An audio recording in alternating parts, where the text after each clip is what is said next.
Welcome. My name is Melissa, and this is my channel, Healing the Hurt. Thank you so much for joining us. We are on day 14 of the devotional Trauma Coping System devotional. This book is available on Amazon.com if you'd like your own copy. You don't need one because we're going through it word for word every day together. I encourage you to at least have a journal or notebook with you so that if there's something that kind of strikes you as wanting to remember it, you can jot it down. Sometimes let's just be honest, forgetfulness is a common symptom with most dissociative disorders. Trauma coping systems can just be that way. So keeping a notebook is just kind of a handy rule for life. Today, again, we're on day 14. We're going to be talking about primary identities as we're going into this unit about internal systems and kind of the internal world that people who are dissociative deal with every single day. If you begin to feel overwhelmed or triggered at all during this video, please pause it or stop it altogether. Call a support person or a counselor if needed. We want you to be safe, and it's okay if you skip a day, if you skip 2 or 3 days, go at your pace, whatever feels comfortable for you. All right, day 14. Matthew 12:25 says, Jesus knew their thoughts. He knows all your thoughts. It's good to know. He's in there with you.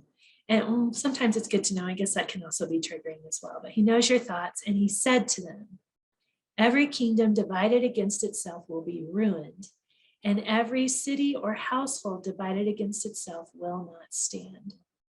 So this is kind of talking specifically about those primary identities in there. It's, as you know, this is not, it may feel kind of strong words as I read it, but if you are aware of your dissociation in your system, then you are also aware that not working together internally is really hard to live life. And that's a little bit of what God's saying here. Having some cooperation and unity helps live life so much better. Sometimes called host parts, so that's another term that you may hear. Primary identities are the core group of parts that complete daily activities and interact the most with an individual's present life. These parts hold one side of an intolerable conflict that was created during abuse or neglect. Depending on how big the internal system is, the primary identities may be just 1 or 2 parts, or they may be a much larger group of parts that work together in an automatic fashion. Very often, these parts are aware of the fact that they exist separate from each other. They usually feel the most like you when you're operating out of that primary identity. And just for the brain science of it, they're usually located up here in the prefrontal cortex. That's what's functioning when your primary identities are out. Some of those other trauma alters are back here in the back of your head. This is the part of your brain that's functioning, usually when you're triggered or when you're overwhelmed by something. It's much easier to function out of the front part of your brain. But with trauma coping system, it's not so much of a choice. It just kind of happens as it happens. Primary identities often come to counseling completely unaware of their intolerable conflicts. They may report having excessive short-term memory loss, losing items frequently, experiencing confusing feelings, having an inability to feel emotions, operating with a sense of detachment from self, or feeling that some of their behaviors are out of their control. As they begin working through these symptoms, conflicts about how they see themselves and others will begin to arise. In God's wisdom, He designed the trauma coping system to hold these conflicts until the individual is old enough to resolve them. As the conflicts arise, so will the self states. This can be very challenging for the primary identities as they struggle to maintain a routine and set of beliefs that they have always held. This transition is necessary, though, to bring the internal conflicts to the surface to be resolved. Feels messy, but it is necessary. The trauma coping system is a complicated and beautiful thing. God has the map to each person's system, and He will joyfully assist the primaries in resolving the internal conflicts held between them and their self states.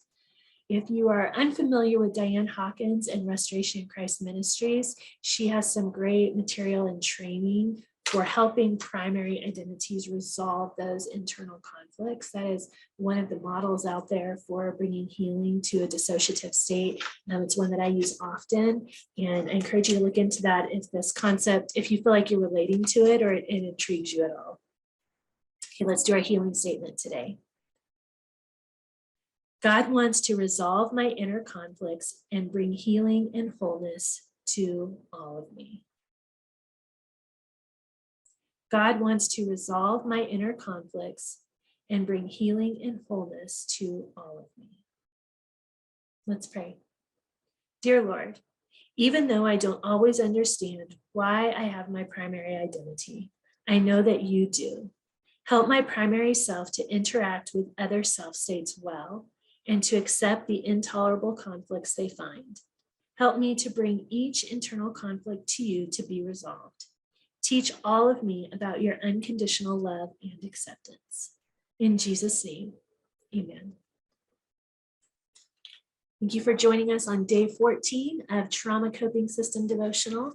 Next time we'll be going into day 15, internal communication. So it's kind of this next step of awareness internally of your parts, of your system and what's going on there.